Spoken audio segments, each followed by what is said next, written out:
Good morning. हम लोग अभी तक ऑप्टिक्स में जो पढ़े हैं ये पढ़े हैं what is optics, how many type of optics. उसके बाद हम लोगों ने पढ़ा how many types of mirror, क्योंकि ये चैप्टर चल रहा है reflection of light in mirror. इसके बाद दूसरा चैप्टर होगा refraction of light in lens. उसके बाद तीसरा चैप्टर होगा dispersion of light in prism. उसके बाद चौथा चैप्टर होगा ऑप्टिकल इंस्ट्रूमेंट।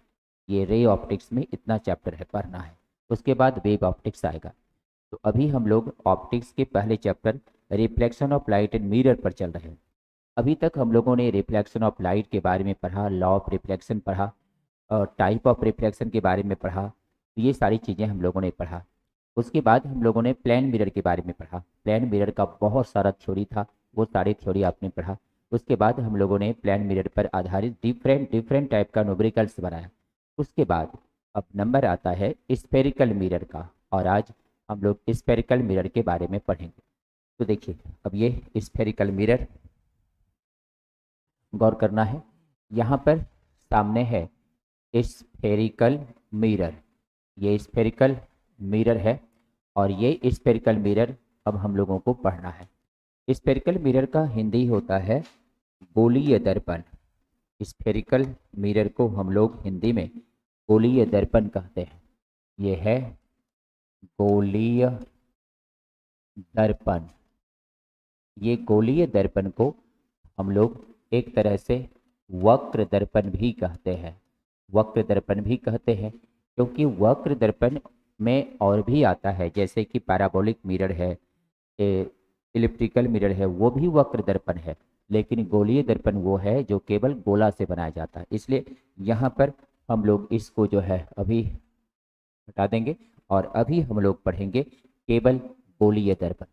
देखिए, गोलीय दर्पण है क्या? It is the reflecting surface which form A part of hollow sphere. यह यह एक एक खोखला यह एक खोखला गोला यह एक खोखला गोला का भाग होता है। यह एक खोखला गोला का भाग होता है जिसका जिसका एक सतह जिसका एक सतह परावर्तक होता है जिसका एक सतह परावर्तक होता है और और दूसरा सतह और दूसरा सतह और दूसरा सतह तो दूसरा सतह कलई किया हुआ होता है। कलई किया हुआ होता है। देखिए भाई, तो गोलीय दर्पण क्या है? यह एक खोखला गोला का भाग होता है जिसका एक सतह परावर्तक होता है और दूसरा सतह कलई किया हुआ होता है। यहाँ पर हम लोग देख सकते हैं स्फेरिकल मिरर।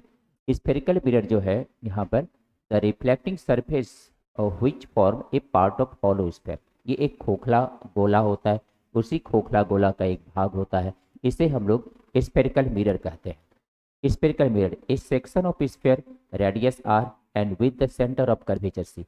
इसमें हमेशा एक त्रिज्या पाई जाती है, वक्रता त्रिज्या कहते हैं उसे, और इसका सेंटर ऑफ कर्वेचर जो होता है सी होता है। अब इसको समझाते हैं, गौर करना है ध्यान से। देखिए, इसको समझने के लिए यहाँ पर गौर करना है। इस जगह ये सपोज करते हैं it is the hollow sphere. ये क्या है? एक खोखला गोला है। It is hollow sphere. ये एक खोखला गोला है। ये खोखला गोला जो है ये अंदर में बिल्कुल खाली है, हॉलो है, और ये जो है ग्लास का बना हुआ है, और इसे हम लोग स्फेरिकल स्फेरिकल सरफेस कहते हैं। It is spherical surface. ये भी मिरर नहीं है, ये क्या है? स्फेरिकल सरफेस है। It is the spherical surface. ये एक कांच का होता है बना हुआ, अंदर में खाली होता है, और इसे हम लोग हॉलो स्फेयर या इसे स्फेरिकल सरफेस कहते हैं। अब इसी स्फेयर सरफेस को बताए थे कार्बोनेटों से। इस तरह से हम लोग इसको काटते हैं। इसे स्फेरिकल सरफेस से हम लोग दो भाग करते हैं। जब इसको हम लोग दो भाग करेंगे कार्बोनेडो के द्वारा, तो यहाँ से इसका एक भाग ये हुआ, एक भाग ये हुआ, ये एक पार्ट हो गया, ये दूसरा पार्ट हो गया। पीछे भी इसके बारे में बताए थे। अब यहाँ से चूंकि ये स्फेरिकल मिरर पढ़ रहे हैं, इसलिए इसको यहाँ से लेकर चलना है। देखिए अब यहाँ पे दो पार्ट हो गए। अब दो पार्ट हो गया हम लोग के पास, ये हो गया एक पार्ट और ये हो गया दूसरा पार्ट।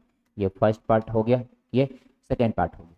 अब इसी को हम लोग पॉलिश करते हैं। जब इसको हम लोग पॉलिश करेंगे तो यहाँ पर ये एक मिरर बनेगा और ये एक मिरर बनेगा।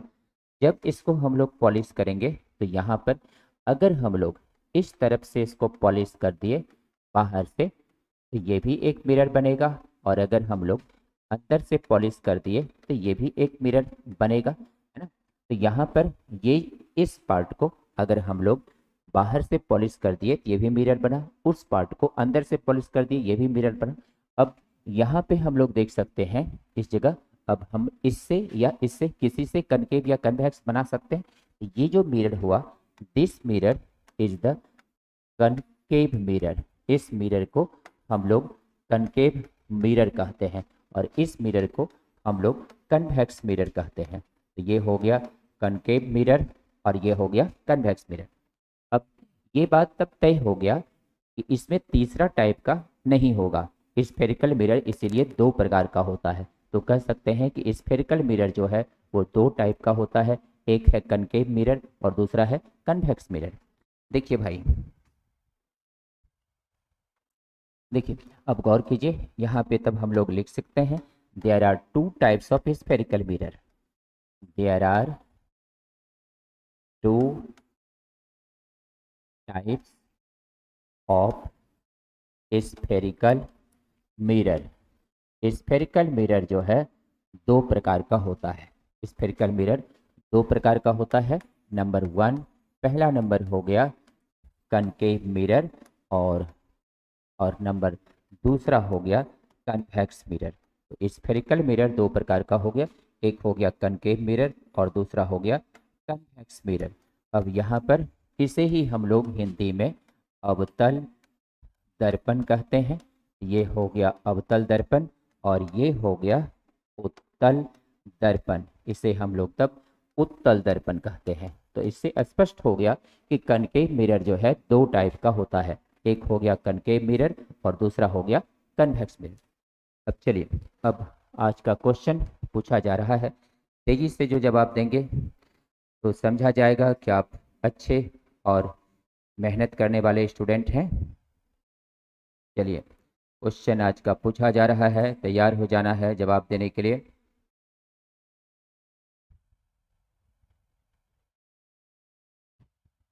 चलिए भाई, अटेंशन टू द क्वेश्चन। देखिए क्वेश्चन का जवाब दीजिए।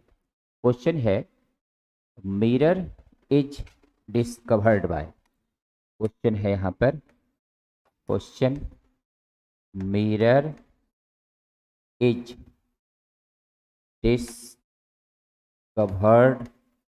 बाय। दर्पण का खोज किसके द्वारा किया गया? दर्पण का खोज किसके द्वारा किया गया? दर्पण का खोज किसके द्वारा किया गया? चलिए जवाब देना है तेजी से।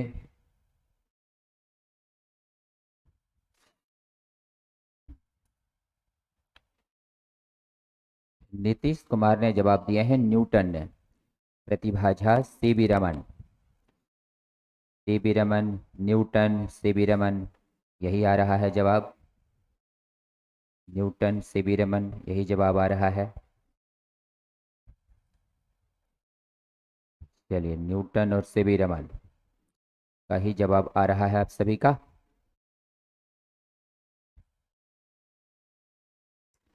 Thank you, thank you.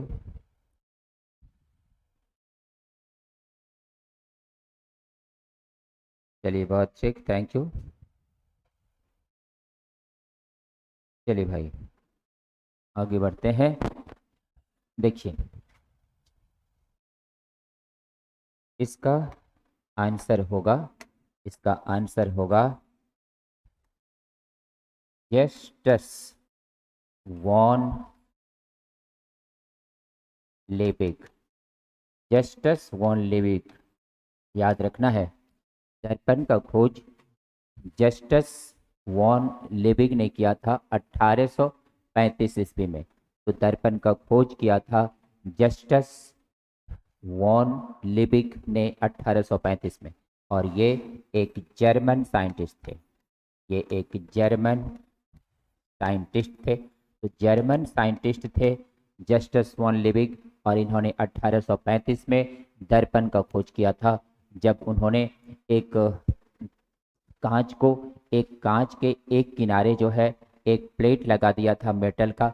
जब कांच के एक किनारे उन्होंने एक मेटल का प्लेट लगा दिया था तो वो उसमें चेहरा जो है दिखने लगा था, और उसके बाद तब दर्पण का वो काम करने लगा। तो 1835 ईस्वी में जस्टस वॉन लिबिग ने किया था एक दर्पण का खोज। तो याद रहना चाहिए।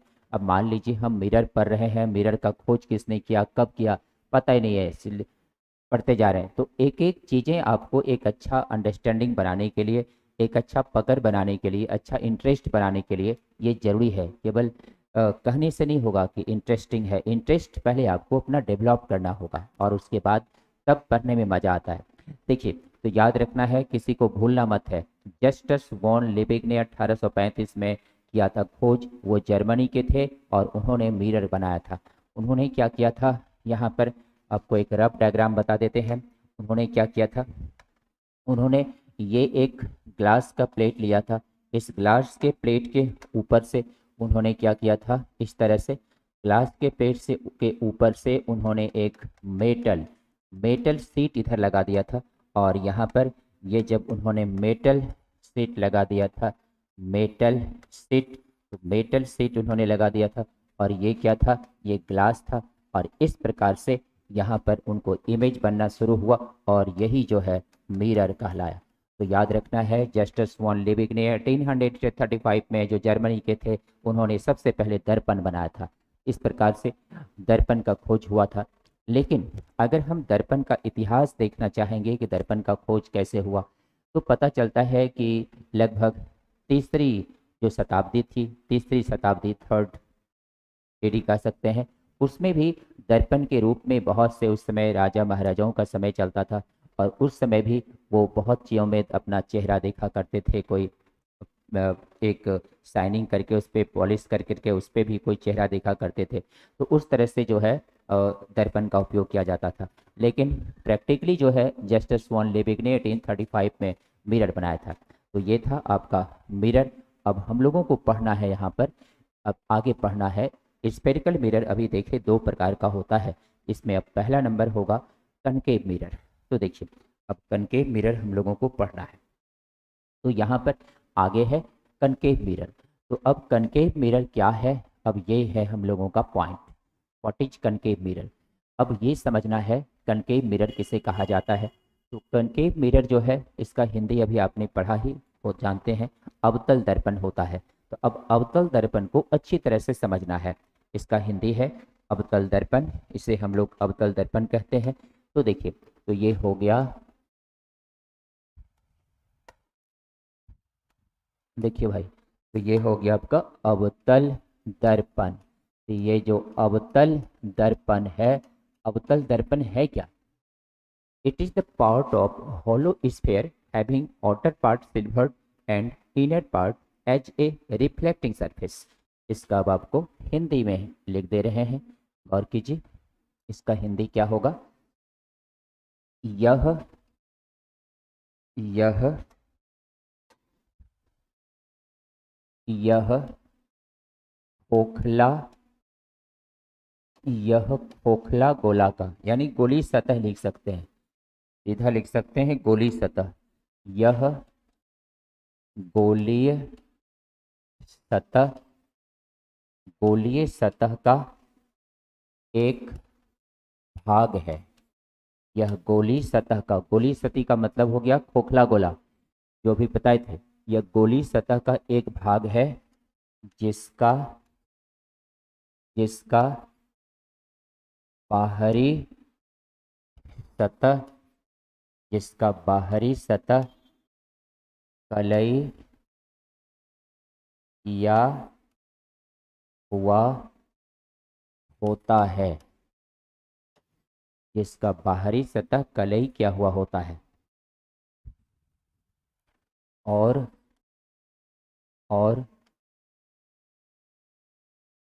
भीतरी भीतरी सतह पर, अरे तुम लोग दूर में बैठोगे, चेक आएगा ना, फंस जाएगा तुम भी हम भी। देखो, यह गोली सतह का एक भाग है जिसका सतह कलई किया हुआ होता है और भीतरी सतह परावर्तक होता है। भीतरी सतह परावर्तक होता है। भीतरी सतह परावर्तक होता है।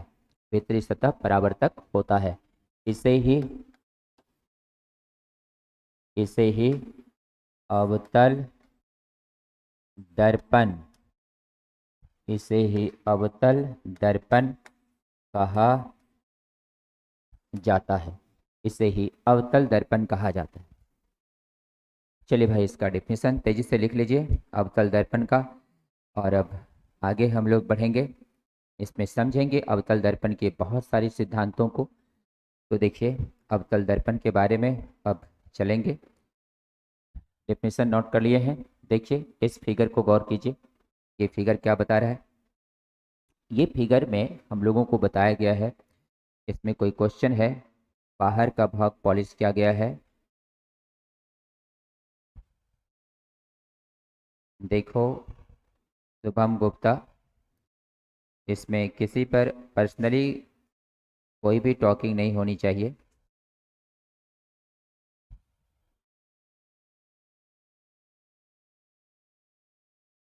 सभी स्टूडेंट को सूचना दी जाती है, किसी पर आपस में कोई टॉकिंग नहीं होनी चाहिए।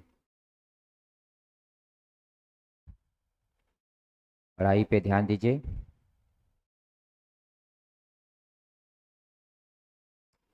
चलिए देखिए आगे।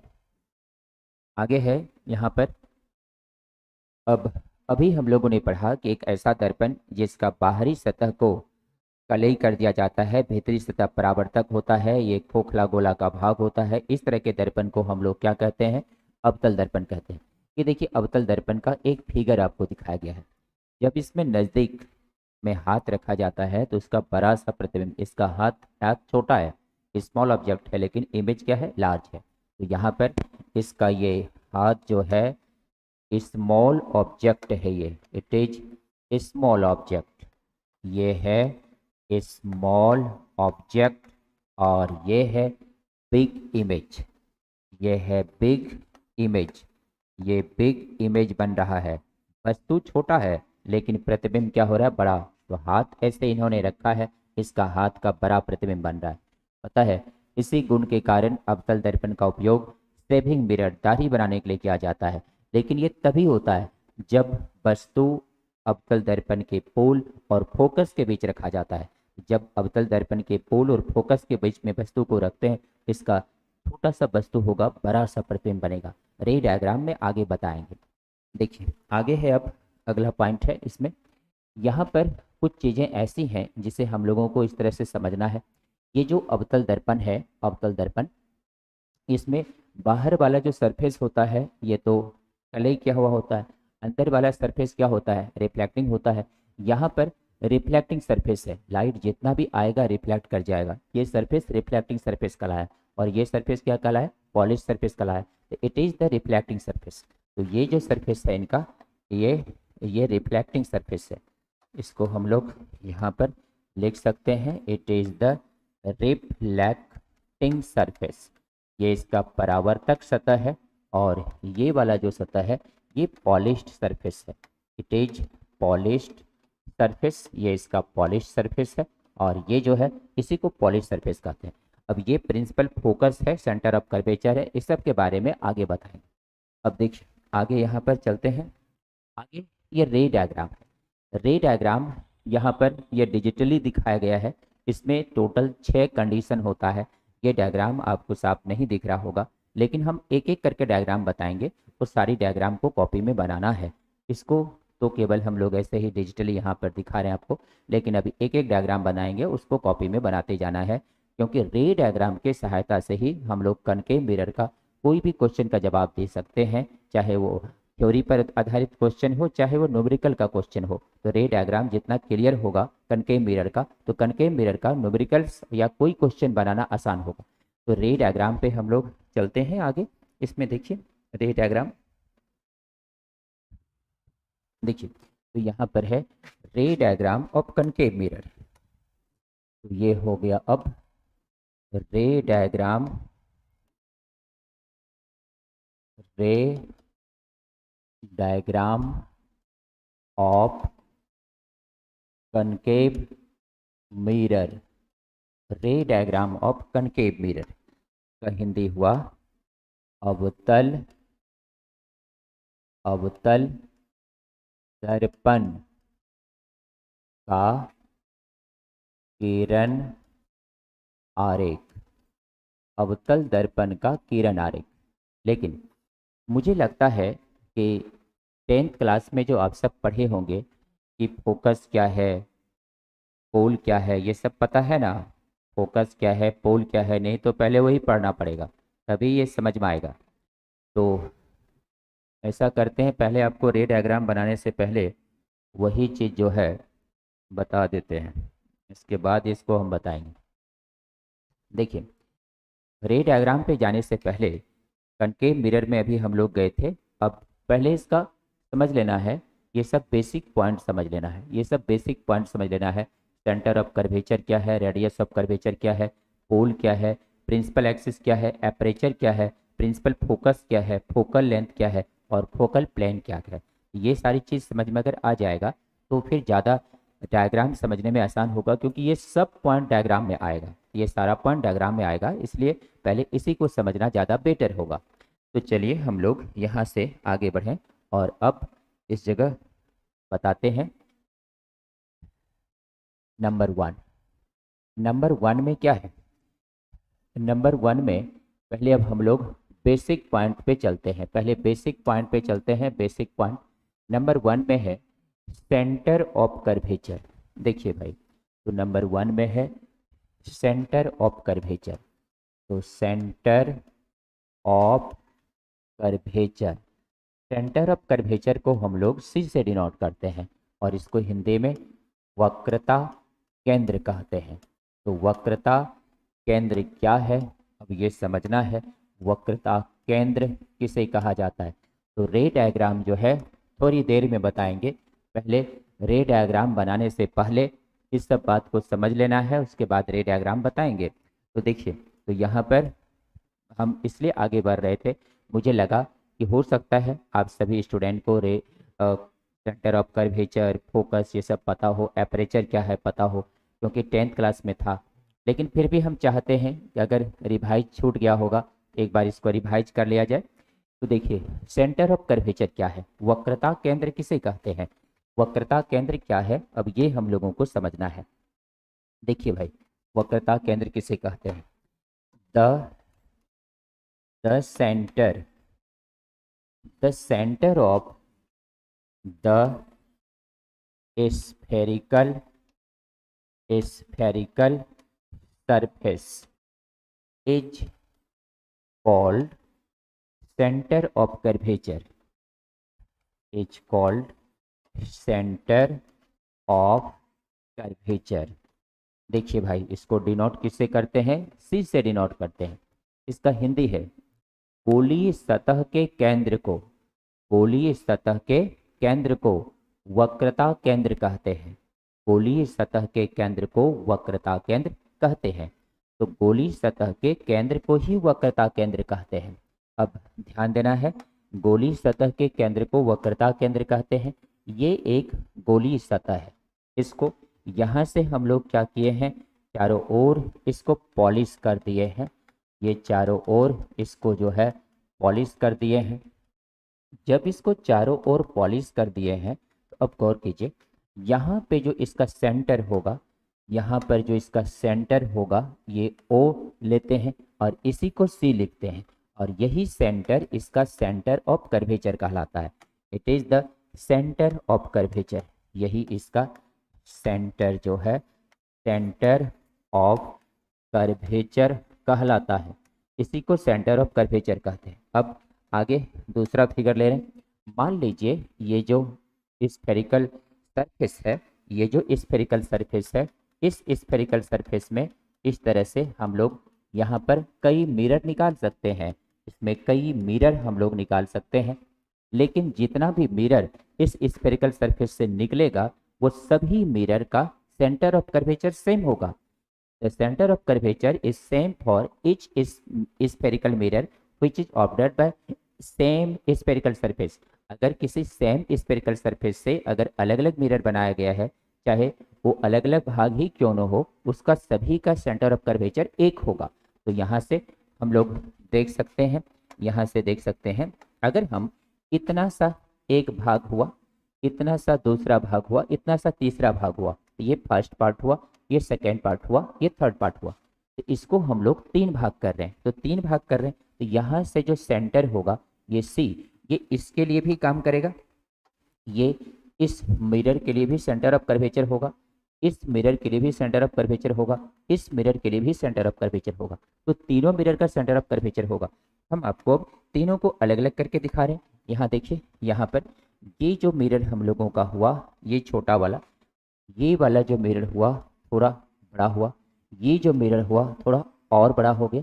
तो इसमें से पहला पार्ट, ये इसका दूसरा पार्ट, ये इसका तीसरा पार्ट। तो यहाँ से लेकिन सेंटर ऑफ कर्वेचर सबका एक ही होगा। तो यहाँ क्योंकि एक ही से निकला हुआ है सब, तो यहाँ पे सेंटर ऑफ कर्वेचर सभी का एक ही होगा। तो ये सेंटर ऑफ कर्वेचर, इसका सेंटर ऑफ कर्वेचर और इसका सेंटर ऑफ कर्वेचर। तो यहाँ से इसको सभी को हम लोग पॉलिश कर दिए हैं। इस तरह से हम लोग इसको पॉलिश तो करेंगे तभी तो मिरर बनेगा। यहाँ पे इस तरह से हम लोग इसको पॉलिश कर दिए हैं, इस तरह से पॉलिश कर दिए हैं, और अब हमारे पास तीन मिरर हो गया। इस मिरर को हम M1 लिख सकते हैं, इस मिरर भी मेरा M2 हो गया, और ये मिरर क्या हो गया, M3 हो गया। तो देखिए, यहाँ से एक स्फेरिकल सरफेस है, इसका जो सेंटर है वही सेंटर ऑफ कर्वेचर कहलाता है। और इस तरह से इस मिरर में जितने भी हिस्सा हम लोग काटेंगे सभी का सेंटर ऑफ कर्वेचर एक ही होगा। तो centre of curvature, centre of curvature सभी का एक ही काम करेगा। तो ये था सेंटर ऑफ कर्वेचर, इसको हम लोग सेंटर ऑफ कर्वेचर कहते हैं। चलिए भाई, सेंटर ऑफ कर्वेचर इसे ही कहा जाता है। चलिए, अब सभी सेंटर ऑफ कर्वेचर समझ गए हैं। चलिए, थैंक यू। आगे बढ़ते हैं, और इसमें से जो दूसरा पॉइंट है हम लोगों का, ये दूसरा पॉइंट जो है हम लोगों का यहाँ पर सेंटर ऑफ कर्वेचर के बाद क्या है, रेडियस ऑफ कर्वेचर। देखिए, तो रेडियस ऑफ कर्वेचर हम लोगों का दूसरा पॉइंट है। तो अगला पॉइंट लेते हैं, रेडियस ऑफ कर्वेचर क्या है, what is radius of curvature. Number 2, radius of curvature. देखिए भाई, रेडियस ऑफ कर्वेचर को R से डिनोट करते हैं, और इसका हिंदी होता है वक्रता त्रिज्या। वक्रता त्रिज्या, तो रेडियस ऑफ कर्वेचर को हम लोग वक्रता त्रिज्या कहते हैं। ये वक्रता त्रिज्या है क्या, वक्रता त्रिज्या है the distance from pole and center of curvature, the distance from pole and center of curvature is called radius of curvature, is called radius of curvature. इसका हिंदी है ध्रुव और दर्पण के वक्रता केंद्र, ध्रुव और दर्पण के वक्रता केंद्र के बीच की दूरी को, ध्रुव और दर्पण के वक्रता केंद्र के बीच की दूरी को वक्रता त्रिज्या कहते हैं। ध्रुव और वक्रता केंद्र के बीच की दूरी को वक्रता त्रिज्या कहते हैं। देखिए भाई, तो गौर करना है यहाँ पर हम लोगों को। यहाँ पे हम लोग के पास एक मिरर है और ये जो मिरर है इस तरह से यहाँ पर इसे हम लोग पॉलिश्ड कर दिए हैं। और ये जब इसे हम लोग पॉलिश्ड किए हैं तो अब इसका जो मिडिल पॉइंट होता है इसको पोल कहते हैं। और यहाँ से सेंटर ऑफ कर्वेचर के बीच का जो डिस्टेंस होता है, this distance is called radius of curvature. इस डिस्टेंस को हम लोग रेडियस ऑफ कर्वेचर कहते हैं। तो याद रखना है इसमें कि रेडियस ऑफ कर्वेचर जो है पोल और सेंटर ऑफ कर्वेचर के बीच का डिस्टेंस होता है। और अब नेक्स्ट पॉइंट है इसमें, देखिए नेक्स्ट पॉइंट है इसमें, पोल तब क्या है। पोल तब हम लोग किसको कहते हैं, व्हाट इज पोल। तो यहाँ पे देखना है पोल क्या है। नंबर थ्री में है पोल। पोल को हिंदी में हम लोग ध्रुव कहते हैं और इसको सिंबॉलिकली वहाँ पर कैपिटल P से डिनोट करते हैं। The mid point of the spherical mirror the midpoint of the spherical mirror is called pole। इसका मतलब हुआ कि गोलीय दर्पण के मध्य बिंदु को ध्रुव कहा जाता है। गोलीय दर्पण के मध्य बिंदु को ध्रुव कहा जाता है। देखिए भाई, गोलीय दर्पण के मध्य बिंदु को ध्रुव कहा जाता है। यहाँ पर गोलीय दर्पण के मध्य बिंदु को ही ध्रुव कहते हैं। अगर ये एक गोलीय दर्पण है, हो सकता है कि कनकेव हो या कन्वेक्स हो, जो भी हो। यहाँ पर ऐसे कंडीशन में यहाँ से देख सकते हैं इसको इस तरह पॉलिश किया गया है। ये कनकेव मिरर है, इसको जब हम लोग इधर से पॉलिश करेंगे तो ये जो है कनकेव मिरर होगा। ऐसे कंडीशन में यहाँ पर इसका जो मिडिल पॉइंट हुआ, ये दिस पॉइंट इज द पोल, और इसका जो मिडिल पॉइंट हुआ ये पॉइंट पोल कहलाता है। यानी मिडिल पॉइंट, यानी जितना डिस्टेंस इसका इधर से होगा उतना ही डिस्टेंस इसका इधर से होगा, ये मिडिल पॉइंट है, इसको मिडिल पॉइंट कहते हैं। यहाँ से अगर जितना डिस्टेंस इसका ऊपर होगा उतना ही डिस्टेंस इसका नीचे होगा, इसको मिडिल पॉइंट कहते हैं। तो याद रखना है किसी भी गोलीय दर्पण के मिडिल पॉइंट को ही हम लोग क्या कहते हैं, पोल कहते हैं। इट इज द पोल। आगे है नेक्स्ट देखिए, आगे है प्रिंसिपल एक्सिस। आगे है प्रिंसिपल एक्सिस। तो अब ये समझना है कि प्रिंसिपल एक्सिस क्या है, व्हाट इज प्रिंसिपल एक्सिस। तो यहाँ पर नंबर 4 में हम लोग ले रहे हैं। नंबर 4 ये है प्रिंसिपल एक्सिस। प्रिंसिपल एक्सिस को हम लोग हिंदी में प्रधान अक्ष या इसे हम लोग मुख्य अक्ष कहते हैं। प्रधान अक्ष या मुख्य अक्ष कहते हैं। देखिए भाई, प्रधान अक्ष या मुख्य अक्ष कहते हैं इसे। देखिए, तो प्रधान अक्ष या मुख्य अक्ष क्या है, तो यहाँ पे ध्यान दीजिए। The line joining the pole and center of curvature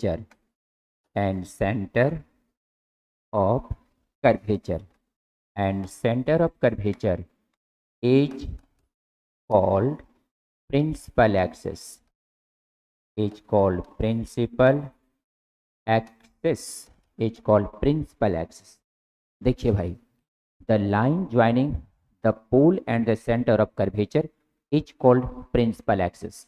तो ध्यान देना है, इसका हिंदी है ध्रुव और वक्रता केंद्र को मिलाने वाली रेखा को प्रधान अक्ष कहा जाता है। ध्रुव और वक्रता केंद्र को मिलाने वाली रेखा को प्रधान अक्ष कहा जाता है। देखिए भाई, ध्रुव और वक्रता केंद्र को जो मिलाने वाली रेखा है उसे हम लोग प्रधान अक्ष कहते हैं। अगर ये एक कनकेव मिरर है और ये एक कन्वेक्स मिरर है, तो ऐसे कंडीशन में अगर हम लोग इसे यहाँ पर ये कनकेव मिरर ले रहे हैं और ये जो है ये कन्वेक्स मिरर है। आगे कन्वेक्स मिरर के बारे में भी बताएंगे, अभी तत्काल इसको ले रहे हैं हम लोग क्योंकि उसमें 2 मिरर तो निकलता ही है। अब यहाँ से ये हो गया ध्रुव और ये हो गया सेंटर ऑफ कर्वेचर। ये हो गया पोल, ये हो गया सी। इसको मिलाने वाली जो रेखा है it is the centre of curvature. इसी को हम लोग इसी को हम लोग प्रिंसिपल एक्सिस कहते हैं। तो पोल और सेंटर ऑफ कर्वेचर को मिलाने वाली रेखा प्रिंसिपल एक्सिस कहलाती है। तो याद रखना है, ये जो है पोल है, इट इज पोल, और ये जो है सेंटर ऑफ कर्वेचर है, it is centre of curvature, और इसको मिलाने वाली जो रेखा है इट इज प्रिंसिपल एक्सिस। इसी को हम लोग प्रिंसिपल एक्सिस बोलते हैं। ठीक वही बात इस मिरर में भी होगा।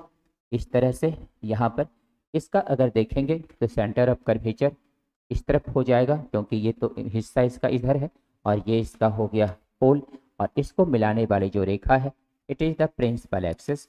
इसी को हम लोग प्रिंसिपल एक्सिस कहते हैं, मुख्य अक्ष कहते हैं, या इसे हम लोग प्रधान अक्ष कहते हैं। देखिए भाई, अब आगे चलते हैं और अगला जो पॉइंट है, नेक्स्ट पॉइंट जो है, नेक्स्ट पॉइंट पे ध्यान दीजिए। यहाँ पर पोल हो गया प्रिंसिपल। एपरेचर, एपरेचर किसे कहा जाता है, व्हाट इज एपरेचर?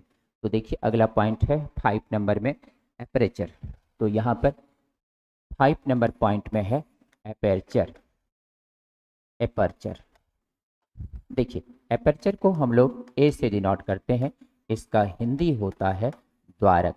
इसे हिंदी में हम लोग द्वारक कहते हैं। तो लिख सकते हैं the length of mirror, the length of mirror from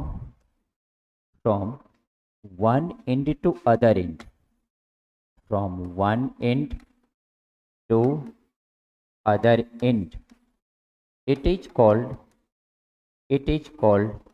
aperture. It is called aperture. It is called aperture.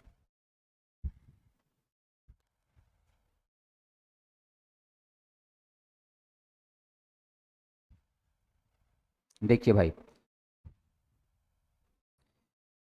आप सभी स्टूडेंट ध्यान दें, और यहाँ पर आगे हम लोग बढ़ते हैं, और आगे हम लोग यहाँ पर एपर्चर के बारे में हिंदी लिखिए। एपर्चर का हिंदी, इसका हिंदी है किसी दर्पण के एक किनारे से दूसरे किनारे, किसी दर्पण के एक किनारे से दूसरे किनारे, किसी दर्पण के एक किनारे से दूसरे किनारे, एक किनारे से दूसरे किनारे के बीच के लंबाई को, एक किनारे से दूसरे किनारे के बीच के लंबाई को, एक किनारे से दूसरे किनारे के बीच के लंबाई को द्वारक कहते हैं। एक किनारे से दूसरे किनारे के बीच के लंबाई को द्वारक कहते हैं। देखिए, ये सभी पॉइंट आपको मिरर पर आधारित किसी क्वेश्चन में हमेशा यूज होगा। पोल से दूरी, फोकस दूरी, है ना, इस तरह की हमेशा यूज होगा। इसलिए हमको ये सब पॉइंट क्लियर कर लेना है हम लोग को, ताकि हम लोग इसका अच्छी तरह से आगे रे डायग्राम को समझेंगे, इसका न्यूमेरिकल सब आराम से बना पाएंगे। देखिए, तो यहाँ पर है the length of mirror from one end to other end, it is called aperture. इसी को एपरेचर कहते हैं। इसको आपको अब हम यहाँ फिगर में दिखा रहे हैं। देखिए इसका फिगर, ये रहा इसका डायग्राम, और ये जो है इस जगह इस तरह से, ये जो है इस तरह से देख सकते हैं आप। यहाँ पर ये है, यहाँ से ये एक किनारा हुआ, मान लीजिए इसको किनारा P। Consider that this end of this mirror is P and the other end of this mirror is Q. Now the length between one end to other end, the length between one end to other end, it is called aperture. It is also known as diameter of the mirror. तो यहाँ पर इसे ही हम लोग aperture कहते हैं। It is the aperture. It is also used as diameter of the mirror. इसको हम लोग diameter of mirror के रूप में भी यूज करते हैं। तो यहाँ पे कह सकते हैं कि the aperture of mirror is also the diameter of mirror. तो यहाँ पे लिख सकते हैं the aperture of mirror is also known as diameter is also known as diameter of mirror. इसे हम लोग डायमीटर ऑफ मिरर भी कहते हैं। तो याद रखना है, दर्पण के द्वारक को दर्पण का व्यास भी कहते हैं। दर्पण के द्वारक को दर्पण का व्यास भी कहते हैं। चलिए अगले पॉइंट पर चलते हैं। और अगला जो पॉइंट है एपर्चर हो गया, अब है प्रिंसिपल फोकस क्या है। What is principal focus? Point number 6। देखिए भाई, प्रिंसिपल फोकस किसे कहते हैं? देखिए principal focus number 6, point number 6, principal focus. Principal focus, principal focus को कभी कभी केवल फोकस भी कहा जाता है। इसको हम लोग यहाँ पर कैपिटल एफ से डिनोट करते हैं। इसका हिंदी है मुख्य focus.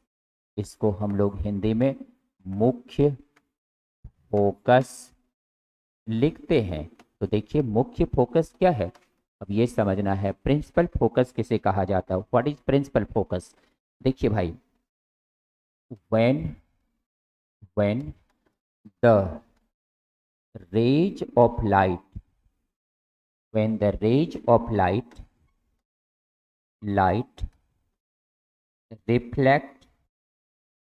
reflect through the mirror, and meet at a point, due to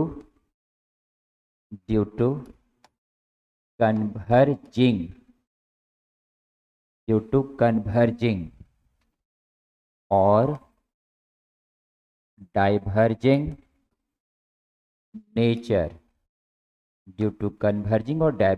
nature, it is called principal focus.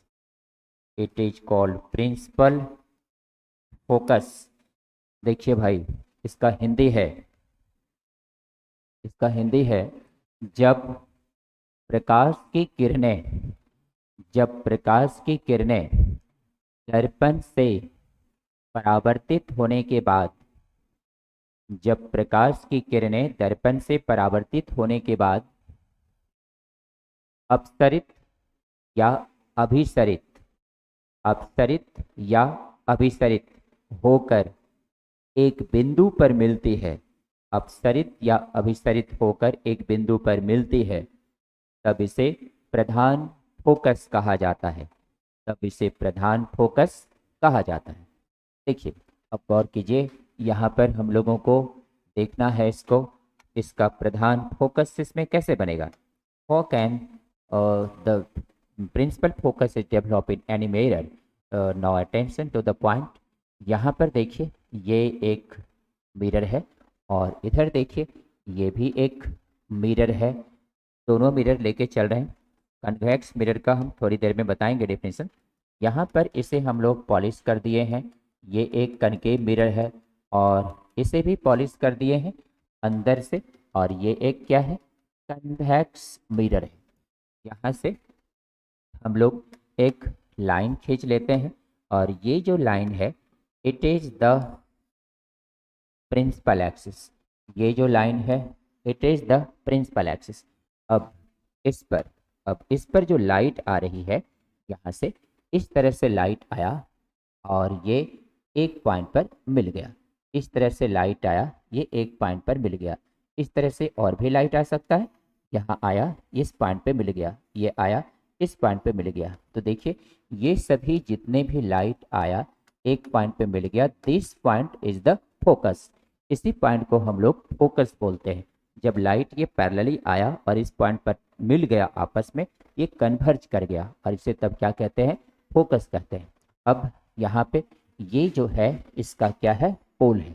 अब इसमें देखिए ये जितने भी लाइट यहाँ से आया ये इस तरह से रिफ्लेक्ट किया और यहाँ पर मिला।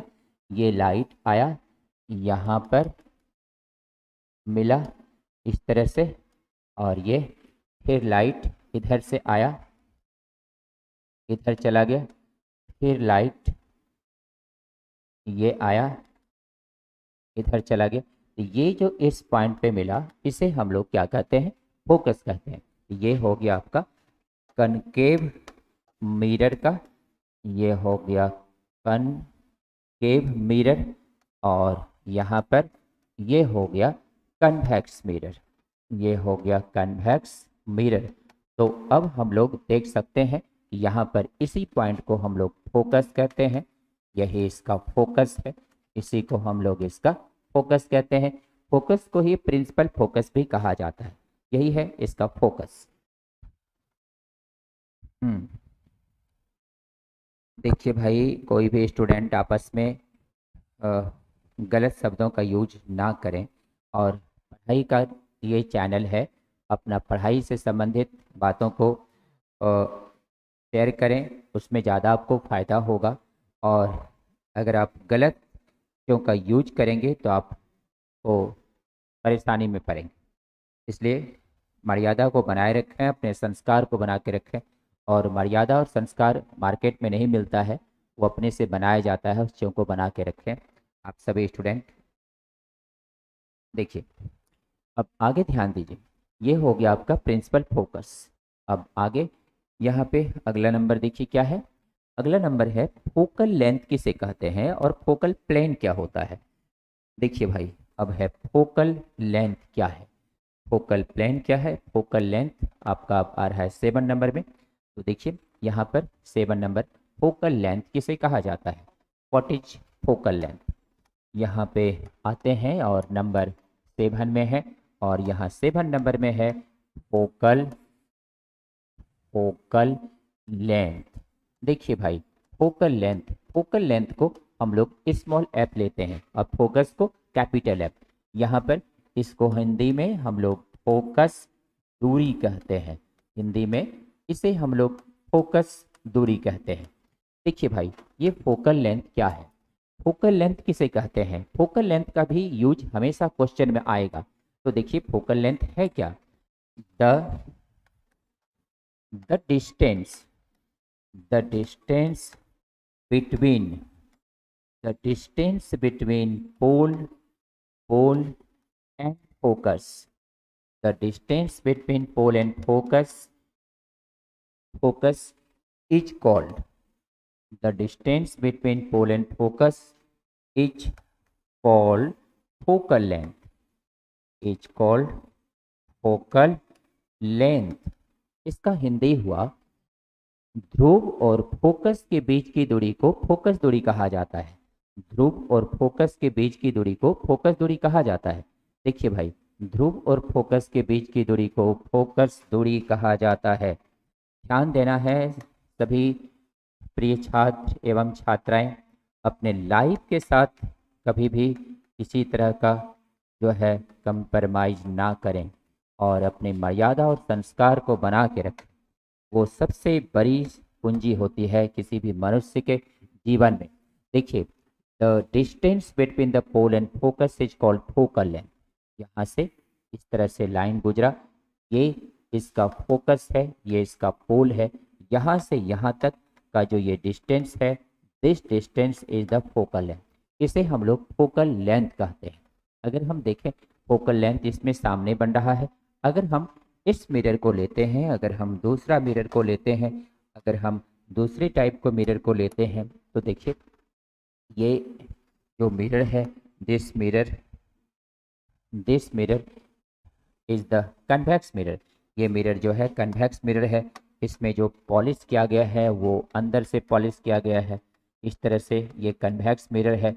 अब यहाँ से अगर हम लोग देखते हैं तो गौर कीजिए, ये जो प्रिंसिपल एक्सिस है, ये इसका पोल है, इसका जो फोकस है ना इस तरफ होता है, इस तरफ होता है।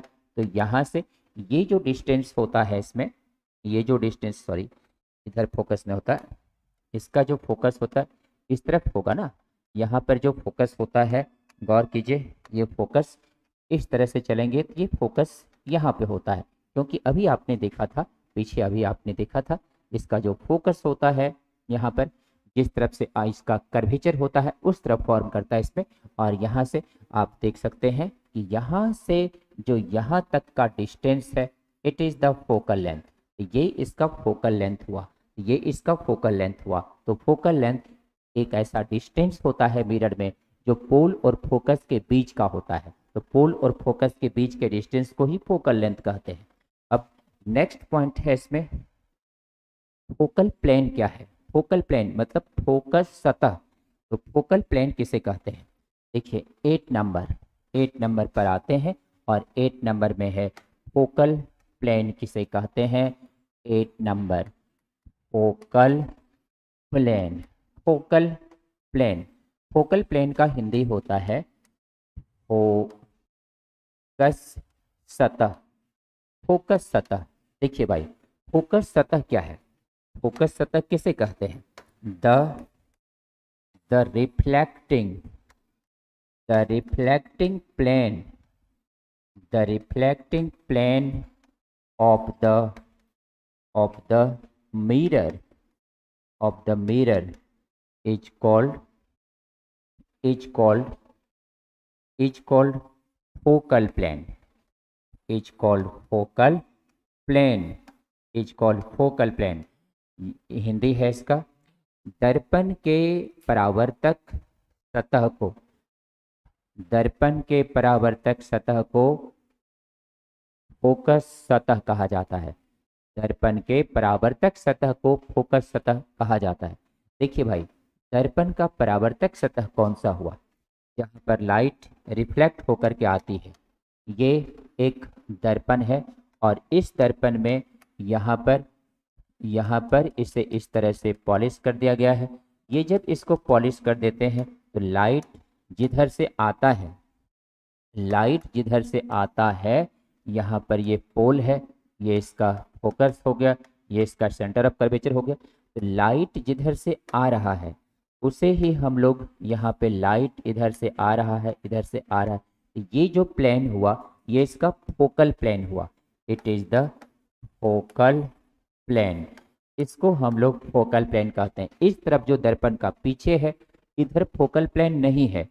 लेंस में 2 फोकल प्लेन होता है क्योंकि लाइट उसमें दोनों तरफ से आ सकता है, इसमें एक ही फोकल प्लेन होता है। यहाँ पर लिख सकते हैं द पोर्शन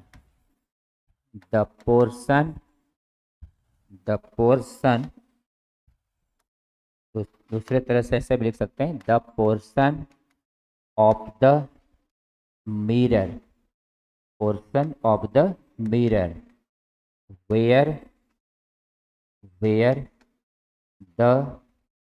rays of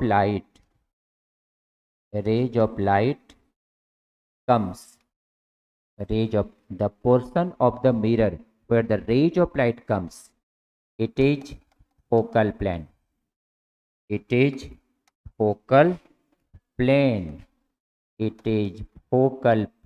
इसी को फोकल प्लेन कहते हैं। यानी कि दर्पण का वो भाग जहां प्रकाश की किरणें आती है, इधर से प्रकाश की किरण नहीं आती है, इधर से आती है, इधर प्रकाश की किरणें आती है, वही प्रकाश फोकस सतह है। वह दर्पण का वह भाग जिधर से प्रकाश की किरणें आती है वह फोकस सतह है। इधर फोकस सतह बन रहा है, इधर फोकस सतह नहीं बन रहा है, लेकिन लेंस में दोनों ओर फोकल प्लेन पाया जाता है, मिरर में केवल एक ही फोकल प्लेन पाया जाता है। तो यहाँ पर इस जगह लिख देंगे हम लोग, यहाँ पर नोट करके लिख देंगे, नोट करके लिख देना है द मिरर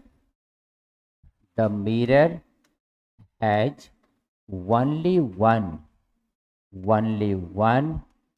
focal plane,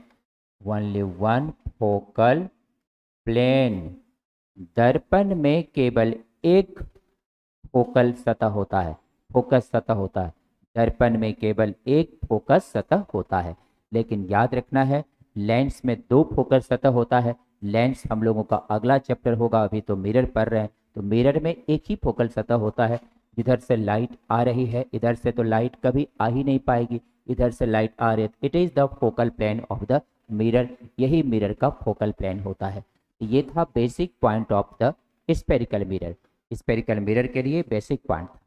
अब आगे आपको समझना है यहाँ पर देखिए, अब यहाँ से हम लोगों को समझना है, इस जगह बेसिक पॉइंट आप समझ चुके हैं। अब आपको हम आगे कनकेव मिरर में रे डायग्राम पर ले चलते हैं। ये चीज़ रे डायग्राम अगर हम लोग पहले पढ़ लेते तो इसमें बात आ जाता पोल का, प्रिंसिपल फोकस का, है ना, प्रिंसिपल एक्सिस का, ये सब बात उठता। अगर हम लोग उसे रिवाइज नहीं रखते तो हो सकता है उसमें दिक्कत होता। इसलिए इसको हम लोग पूरा कर लिए बेसिक पॉइंट को। अब हम लोग इसको आगे चलेंगे। देखिए, तो यहाँ पर है रे डायग्राम ऑफ कनकेव मिरर। इसमें कई कंडीशन है। इसमें फर्स्ट कंडीशन नंबर पे चलते हैं, A number. A number, when when the when the object when the object is at infinity। देखिए भाई, जब वस्तु अनंत पर हो, जब वस्तु अनंत पर हो, तो जब वस्तु अनंत पर होगा तब कनकेव मिरर का कैसा इमेज बनेगा, क्या नेचर होगा, क्या उसका हाइट होगा, ये सब समझना है। तो देखिए, तो पहले तो डायग्राम समझना पड़ेगा। देखिए डायग्राम इसका ये रहा हम लोगों का concave mirror. It is the concave mirror. ये कनकेव मिरर है। और ये जो कनकेव मिरर है, ये कनकेव मिरर, इस कनकेव मिरर में अब ध्यान देना है, इस तरह के कनकेव मिरर में यहाँ पे ये जो है, ये रहा इसका प्रिंसिपल एक्सिस, ये पोल है, इसका फोकस भी होगा। तो लाइट कहाँ से आ रहा है, ऑब्जेक्ट कहाँ पर है, इन्फिनिटी पर। ऑब्जेक्ट जब इन्फिनिटी पे होता है तो लाइट हमेशा पैरेलल आता है। ऑब्जेक्ट जब इन्फिनिटी पर होता है लाइट हमेशा पैरेलल आता है। कैसे? एग्जाम्पल, सन हम लोगों से बहुत दूर है। सूर्य और पृथ्वी के बीच की दूरी कितनी है? चलिए बताइए, जवाब दीजिए। सूर्य और पृथ्वी के बीच की दूरी कितनी है? जवाब देना है। सूर्य और पृथ्वी के बीच की दूरी कितनी है? What is the distance between sun and earth?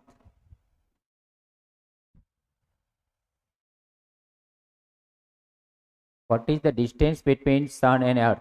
सूर्य से पृथ्वी के बीच की दूरी कितनी है?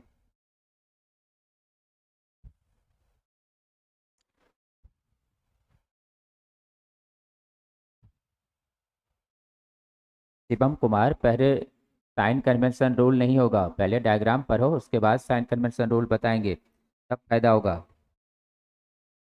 15 करोड़ किलोमीटर। शुभम कुमार बहुत अच्छे पढ़ने वाला स्टूडेंट। 15 करोड़ किलोमीटर सही जवाब है। सबसे पहला जवाब दिए हैं नीतीश कुमार भी दिए हैं और सौरभ कुमार भी दिए हैं। सौरभ कुमार, मोहित कुमार भारती, देखिए ये सब कितना अच्छा पढ़ने वाला स्टूडेंट है। अनिकेत राजपूत, कुछ इतना लफुआ होता है, कुछ से कुछ, कुछ से कुछ, कोई गर्ल्स को कमेंट करने लगेगा और कभी इधर करने लगेगा। अरे नहीं, जीवन में कुछ करना है तो जाओ कुछ काम काज करो, अपना पेरेंट्स को मदद करो। चैनल पर आकर बेवजह किसी को क्यों डिस्टर्ब करते हो, बताओ। देखो ये सब कितना अच्छा स्टूडेंट है। रोहित कुमार, अस्मिता कुमारी। रोहित कुमार आपका रॉन्ग हो गया, 6400 किलोमीटर पृथ्वी की त्रिज्या होती है। अस्मिता कुमारी आपका सही है। चलिए, बहुत अच्छा जवाब दे रहे हैं बहुत सारे स्टूडेंट, थैंक यू, बहुत अच्छा जवाब है। चलिए आगे बढ़ते हैं हम लोग और अब देखते हैं इसका रे डायग्राम क्या है। देखिए, तो सूर्य से पृथ्वी के बीच की दूरी जो है 15 करोड़ किलोमीटर है, बहुत ज़्यादा है। तो वहाँ से जो लाइट आ रही है ना, सब लाइट पैरेलल हो जाती है, सब लाइट पृथ्वी पर पैरेलल होकर पड़ रही है। और इसीलिए जब वस्तु बहुत दूर हो तो लाइट हमेशा कैसे लेना चाहिए, पैरेलल। तो यहाँ से हम लोग लाइट पैरेलल लेंगे और इस तरह से लाइट यहाँ पर आया और ये दूसरा लाइट भी आया। कम से कम 2 रे लेना चाहिए और यहाँ से ये रिफ्लेक्ट हो गया, ये भी रिफ्लेक्ट हो गया और इमेज इसका बन गया। तो इमेज कहाँ बना? फोकस पे बना। ऑब्जेक्ट कहाँ है? इन्फिनिटी पर है। तो ऑब्जेक्ट यहाँ पर इन्फिनिटी पर है और इमेज बन रहा है फोकस पर। अब देखिए, अब यहाँ पे तब इमेज का नेचर कैसा कैसा होगा। यहाँ पे 1 नंबर, 1 नंबर में लिख सकते हैं एट फोकस। इमेज कहाँ बना? फोकस पे बना। Number 2 very small, very small, image क्या हुआ, बहुत ही छोटा हुआ, बहुत छोटा, पॉइंट इमेज टाइप का बनता है, बहुत छोटा इमेज बनता है। नंबर 3, नंबर 3 में है रियल होता है, रियल मतलब लाइट डायरेक्ट कट रहा है, ये वर्चुअल लाइट नहीं है, ये डायरेक्ट लाइट कट रहा है, इसलिए रियल इमेज बनेगा। और नंबर 4 में नंबर 4 में सीधा होगा या उल्टा होगा, साफ है नीचे की तरफ बनेगा, नीचे की तरफ, इसलिए क्या कहेंगे, इन्वर्टेड होगा। इमेज कैसा होगा, इन्वर्टेड होगा। तो गौर कीजिए, जब ऑब्जेक्ट इन्फिनिटी पर हो तो ये फोकस पे बनेगा, वेरी स्मॉल होगा, रियल होगा और क्या होगा, इन्वर्टेड होगा। अब आगे आगे हम लोग देख सकते हैं इसमें से। अब दूसरा पॉइंट, इतनी बातें अगर आप याद रखेंगे इस तरह, इस पर जो भी क्वेश्चन आएगा इस पॉइंट पर, उसमें आप बनाने में आसानी होगी। चलिए नेक्स्ट पॉइंट देखते हैं। बी नंबर, बी नंबर को देखते हैं। बी नंबर, बी नंबर में है when the object, when the object is between C and infinity, when the object is between C and infinity, जब वस्तु C और अनंत के बीच हो, जब वस्तु C और अनंत के बीच हो। देखिए भाई, जब वस्तु C और अनंत के बीच हो तो यहाँ पर क्या होगा, गौर करना है। ये रहा कनकेव मिरर, कन्वेक्स मिरर अभी पढ़ाए नहीं है, कन्वेक्स मिरर पढ़ाएंगे, उसके बाद उसका फिर बताएंगे।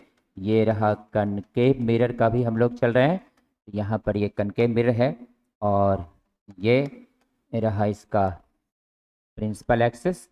ऑब्जेक्ट कहाँ पर है, ये हो गया इसका सी, और ये हो गया इसका ऑब्जेक्ट।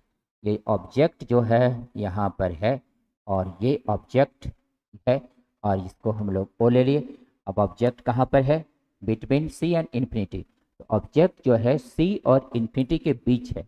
ऑब्जेक्ट जब सी और इन्फिनिटी के बीच होगा तो इमेज कहाँ बनेगा, तो इमेज कहाँ बनेगा, देखिए यहाँ से हम लोग लेंगे लाइट को, और ये एक लाइट जो आएगा यहाँ ऐप से होकर के रिफ्लेक्ट करेगा, और दूसरा लाइट जो है ये ऐप से होकर के जाएगा और यहाँ पर इस जगह कटेगा, तो ये हो गया इसका इमेज। तो यहाँ पर ये इसका इमेज बन गया, इट इज द इमेज, ये इमेज बना। अब ध्यान से हम सभी को देखना चाहिए कि ये इसका फोकस है, तो इमेज बना कहाँ, सी एंड एफ के बीच बना। तो एक 1 नंबर ये बन गया बिटवीन सी एंड एफ, ये हो गया बिटवीन सी एंड एफ, सी और एफ के बीच बना, सी और एफ के बीच बना। उसके बाद वस्तु से क्या होगा, छोटा, वस्तु देखिए बड़ा है और इमेज क्या हो, छोटा हो रहा है, तो यहाँ पर लिख सकते हैं स्मॉल। इमेज जो है वो वस्तु से क्या हो गया, स्मॉल हो गया। नंबर 3 में लिख सकते हैं कि इमेज कैसा बना, रियल, डायरेक्ट लाइट इसमें जाकर कट रहा है तो रियल इमेज बन रहा है, और फिर नीचे बन रहा है तो जवाब क्या होगा, इन्वर्टेड। तो ये क्या होगा, इन्वर्टेड इमेज बनेगा। आगे नंबर सी पर चलते हैं, और सी नंबर है इसका, C number, when when object when object is at C, जब वस्तु C पर हो, जब वस्तु C पर हो, C क्या है, सेंटर ऑफ कर्वेचर, वक्रता केंद्र, जब वस्तु C पर हो। तो देखिए भाई, जब वस्तु C पर होगा तब इमेज कैसा बनेगा, जब वस्तु C पर होगा तब इमेज कैसा बनेगा। यहाँ पर हम लोग इसको अब ड्रॉ करेंगे और यहाँ से देखेंगे कि जब ऑब्जेक्ट C पर आ जाए तब इमेज कैसा होगा। तो यहाँ से एक लाइन आया और ये पोल हो गया। अब देखिए यहाँ पर ये इसका फोकल लेंथ है और ये इसका C है, और यहीं पर जो है क्या है, ऑब्जेक्ट, यहीं पर ऑब्जेक्ट। अब यहाँ से लाइट जो है आया, ये इस तरह से सीधा, और यहाँ से फिर ये इस तरह आया, यहाँ से फिर ये आया, और अब यहीं पर इस तरह से लाइट जो है कटेगा। देखिए थोड़ा सा ये पहले कट गया है, इसको थोड़ा आपको पेंसिल से ही बनाना पड़ेगा।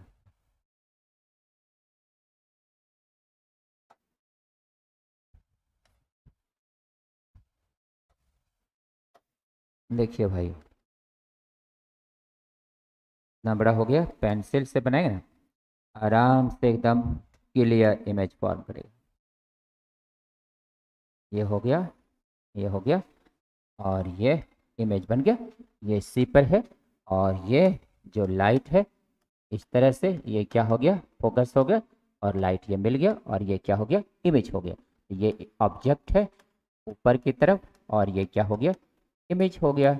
अब ये इमेज कहाँ बना, इमेज सी पर ही बना। तो जब ऑब्जेक्ट सी पर होता है इमेज भी सी पे ही बनता है। तो यहाँ पर ये सब एकदम इस तरह का कनकेव मिरर का अगर न्यूमेरिकल्स बनाना है, कमांड करना है, प्लान मिरर का उतना सारा बनाए ना, कनकेव मिरर के लिए इसका जो डायग्राम आएगा 6 डायग्राम आएगा। ये सभी डायग्राम अगर क्लियर रहेगा एकदम ओट पे रहना चाहिए कि इमेज किस कब ऑब्जेक्ट कहाँ रहेगा, इमेज कहाँ बनेगा, ओट पे रहना चाहिए, तब फटाफट बनेगा। इसलिए सबको क्लियर रखना है। इसमें पहली बात है सी पर ही बनेगा, एट सी, सी पर ही बनेगा। दूसरी बात है ये जो है रियल ही होगा, और तीसरी बात है ये इन्वर्टेड ही होगा, इन्वर्टेड। और चौथी बात है ये सेम साइज का बनेगा, सेम साइज का बनेगा। देखिए भाई तो सेम साइज का बनेगा। अब हम लोगों को सी नंबर हो गया। अब हम लोग आगे बढ़ेंगे और आगे डी नंबर। 6 कंडीशन है, 6 कंडीशन पढ़ा करके फिर छुट्टी होगा। देखिए थोड़ा सा टाइम लोड लेना पड़ता है, क्लास शुरू करने में लेट हो जाता है, इसलिए थोड़ा सा टाइम ले रहे हैं। देखिए गौर कीजिए, यहाँ से जब हम लोग अब डी नंबर पे चलेंगे तो ये है when, when object, when object is between, when object is between C and F, when object is between C and F, जब वस्तु C और F के बीच हो, जब वस्तु C और F के बीच हो। देखिए भाई जब वस्तु C और F के बीच हो तो क्या होगा, जब वस्तु C और F के बीच होगा तो देख सकते हैं यहाँ पर इस तरह से ये हो गया कनकेव मिरर हो गया ये। और ऑब्जेक्ट अब कहाँ पर है, ऑब्जेक्ट जो है सी और एफ के बीच है, ये हो गया यहाँ पर पुल हो गया, सी और एफ के बीच में ऑब्जेक्ट है। तो यहाँ पर ये रहा ऑब्जेक्ट, ये ऑब्जेक्ट है। अब एक लाइट यहाँ से निकला और ये लाइट सीधा जो है ये फोकस होते हुए इधर आ गया। एक दूसरा लाइट जो है यहीं से निकला फोकस होते हुए और ये सीधा इस तरह से पार कर गया, ये इसका इमेज बन गया। तो ये ऑब्जेक्ट है और ये क्या है, इमेज है, और ये इसका सेंटर ऑफ कर्वेचर है, ये इसका फोकल लेंथ है। तो यहाँ पर अब देख सकते हैं इसका इमेज कहाँ बना, इसका इमेज बना सी से बाहर, between C and infinity, beyond C भी लिख सकते हैं। तो यहाँ पर नंबर 1 में लिखेंगे बियॉन्ड, बियॉन्ड सी मतलब सी से परे, मतलब सी से बाहर। आगे नंबर 2 इन्वर्टेड ही बन रहा है, इन्वर्टेड मतलब उल्टा, इन्वर्टेड मतलब उल्टा। रियल बन रहा है क्योंकि डायरेक्ट लाइट इसमें भी कट रहा है। और नंबर 4 में कह सकते हैं कि बड़ा बन रहा है, लार्ज।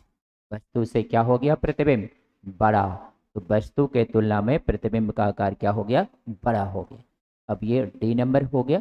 आगे ई नंबर, ई नंबर, नंबर ई when object, when object, object is at focus, जब ऑब्जेक्ट कहाँ है, फोकस पर है।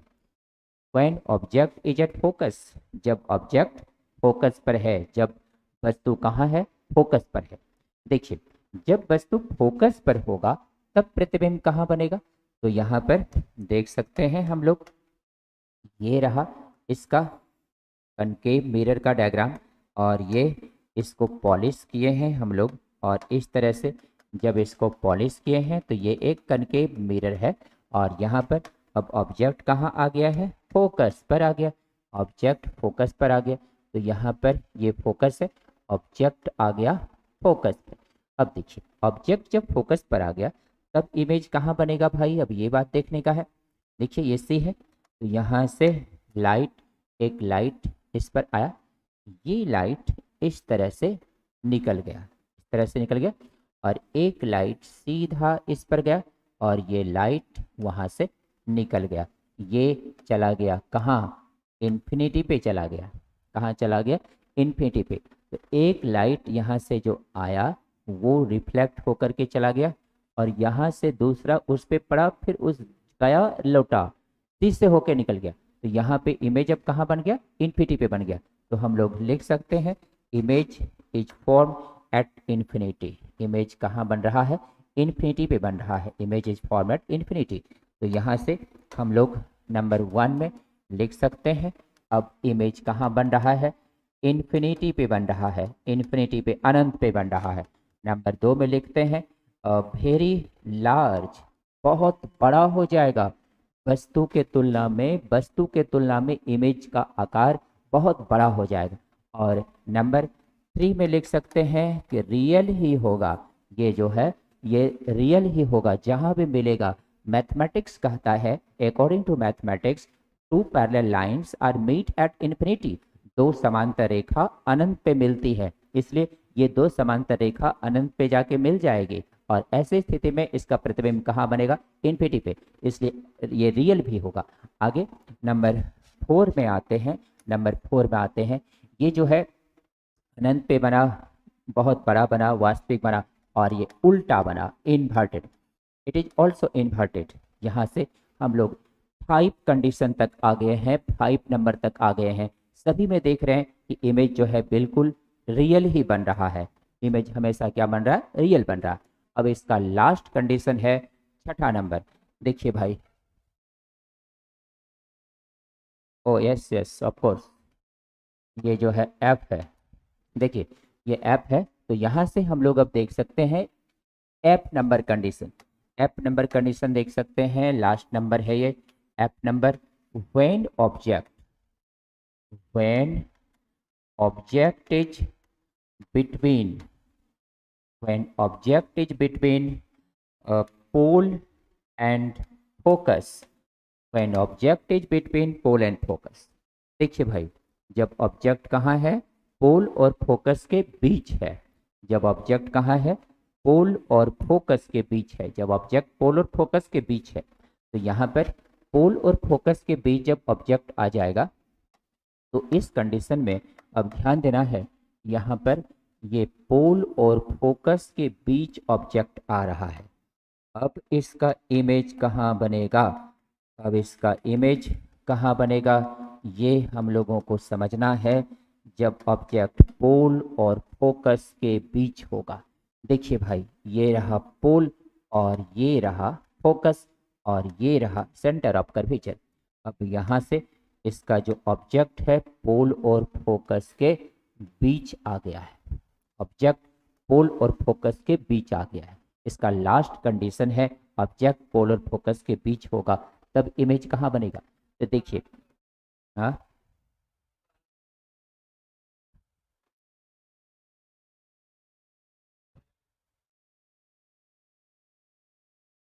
ये वाला ना, ओहो हो, उस तरफ से पॉलिश होगा ना।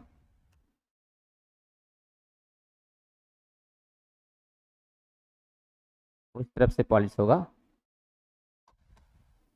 देखिए भाई, तो यहाँ पर इस तरह से हम लोग इसको पॉलिश कर दिए और अब गौर कीजिए, यहाँ पर इसको जब पॉलिश कर दिए हैं तो अब इस स्थिति में अब गौर करना है, ये कनकेव मिरर है। अब आगे देखते हैं यहाँ पर इसका इमेज कहाँ पर बनेगा। देखिए गौर कीजिए, यहाँ से जब हम लोग एक लाइट लेंगे, एक लाइट जब हम लोग लेंगे, एक लाइट यहाँ से ले लिए, तो अब ये कहाँ से गुजरेगा, फोकस से। ये जब फोकस से गुजरेगा तो यहाँ से ये रहा डॉटेड लाइन में ऊपर ले गए। डॉटेड लाइन में ऊपर, अभी सी और एफ को हटाते हैं, पहले बनाते फिगर उसके बाद फिर लेंगे। देखिए, तो यहाँ पर इधर हो गया। अब दूसरा जो लाइट चलेगा, दूसरा लाइट यहाँ से इस तरह से गया और ये डॉटेड लाइन में मिल गया। अब ये जो इसका हो रहा है, गौर करना है, ये जो इसका हो रहा है ये इसका हो गया एफ और ये हो गया इसका सी। ये लाइट इधर चला गया। अब आगे ध्यान देना है,